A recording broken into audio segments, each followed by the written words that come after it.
Okay, today I'm going to make a video about how I synchronize the carburetors on a motorcycle. This bike is a Honda CB1100F, 1983, and I need to sync the carburetors. I've got the tank and the seat off so I can have access to the carburetors. You see that? You'll see you'll also need a remote fuel container, which I have set up here with a petcock down to the fuel distribution system.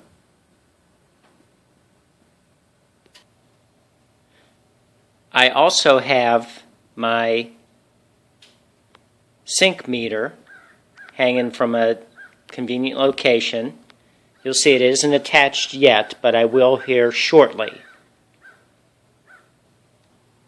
Okay, before I start the synchronization, I have to locate the ports that are on the carburetors.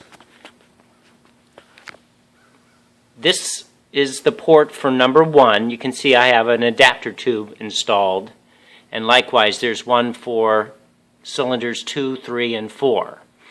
The port is on the head right in front of the insulator, and you remove a Phillips head screw and then you attach your adapter.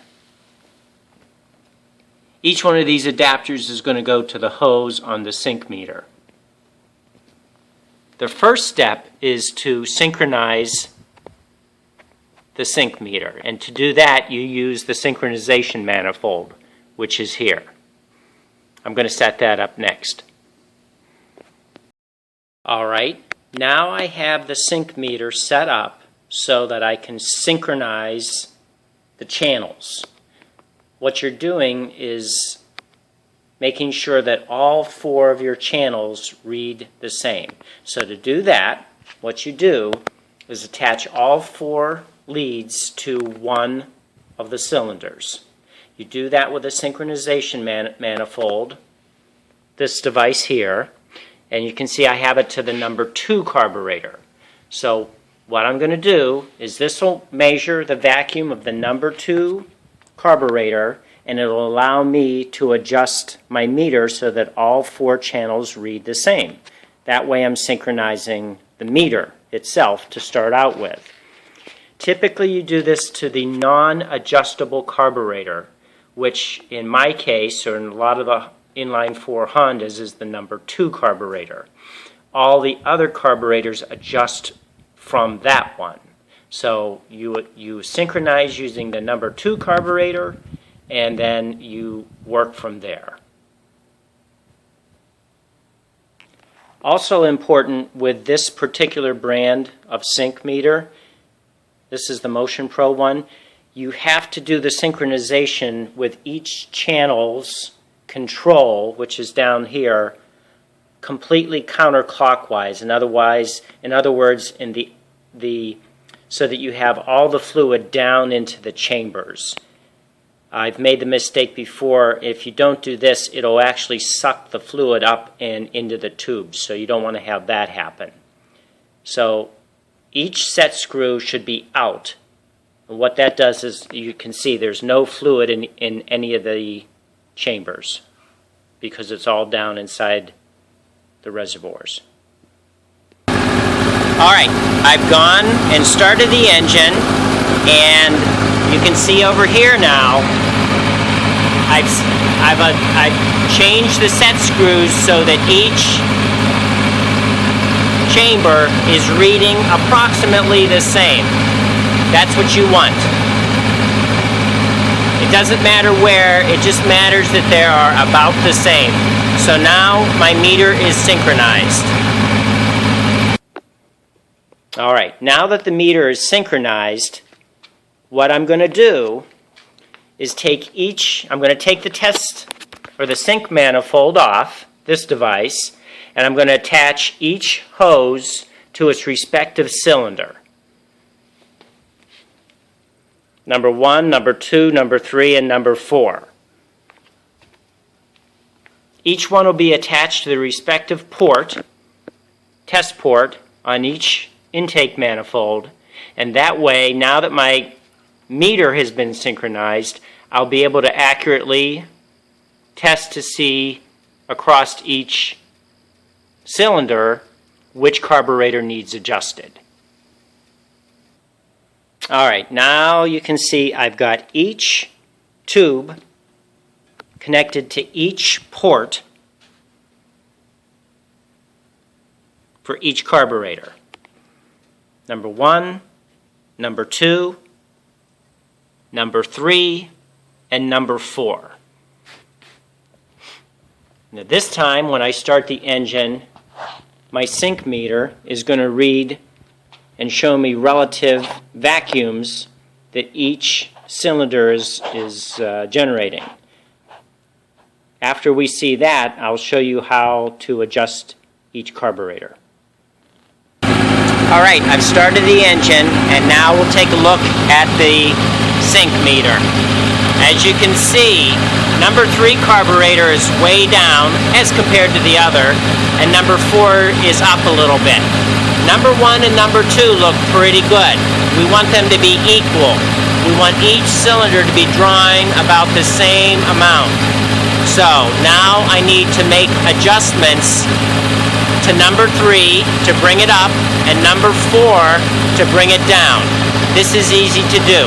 I'll show you this next. Alright, to adjust the carburetors we need another rather specialized tool.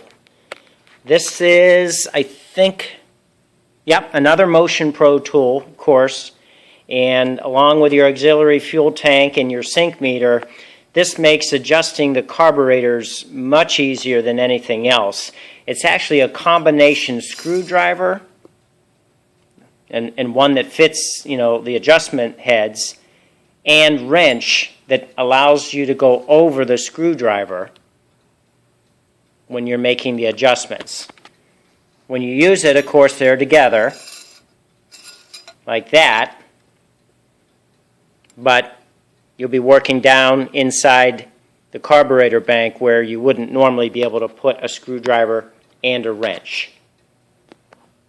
Alright, I know this is going to be a little tricky to see, but what we're doing here is down inside where the carburetors are, and I'm pointing to it with a tool. You'll see there's a small slotted screw with a nut. Each of these allows an adjustment from the number 2 carburetor. In other words, the number 2 carburetor you don't adjust. It's already set. You adjust the number 1 from the number 2. You adjust the number 3 from the number 2, because it's on the other side of number 2. And then after number 3 is set, you adjust the number 4. So this happens to be the number 2 that I'm showing you, but the hardware is the same for the number 3 and 4. That's where we'll be doing our adjustments. Of course, you're going to be doing this while the bike is running, and you'll be watching the sync meter so that you can see what you're doing. Alright, we're on the other side of the bike now. This is tough to see, to hold a camera and to actually show you what I'm doing, but down inside, that's the number 4 adjuster. That adjusts the number 4 carburetor relative to the number 3. I'm going to put my tool in place next and try to show you what that looks like.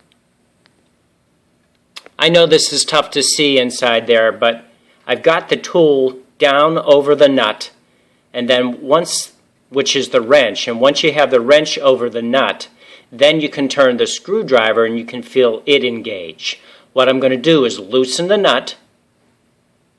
I'll turn it counterclockwise as normal. I will then turn the screw, which does the relative adjustment of the carburetor position, and then I'll set the nut. Of course, when you're doing this, you have to be careful that you're not changing the position, which is a little tricky.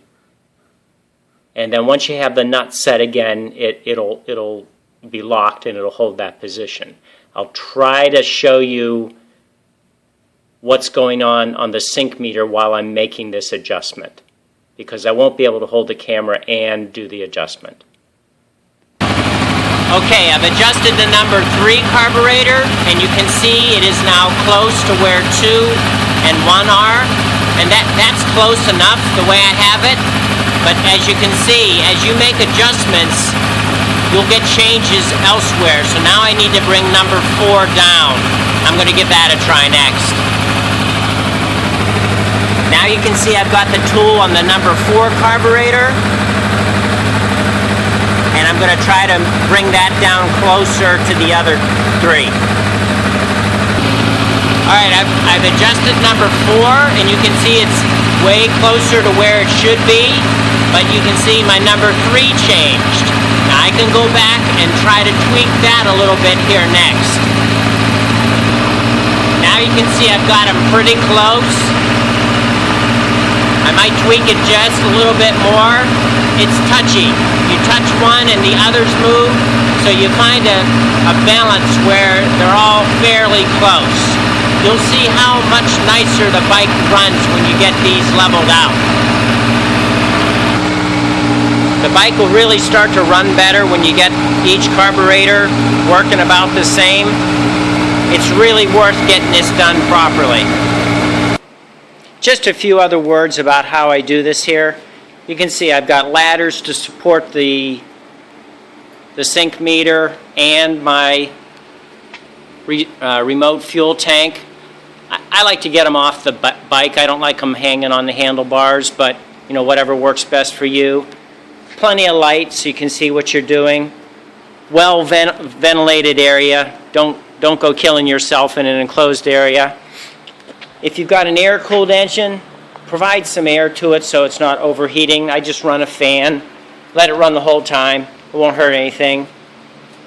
Have your tools handy. Again, you got to have that specialized tool. There's no way I could reach down inside those carburetors and turn those nuts. And it's just really difficult. I got this at Dennis Kirk. Easy enough tool to get, do the job right. I've done this a couple times. I've always had good results. The engine really steadies out and runs nice. It's worth the time and effort to go ahead and make this adjustment.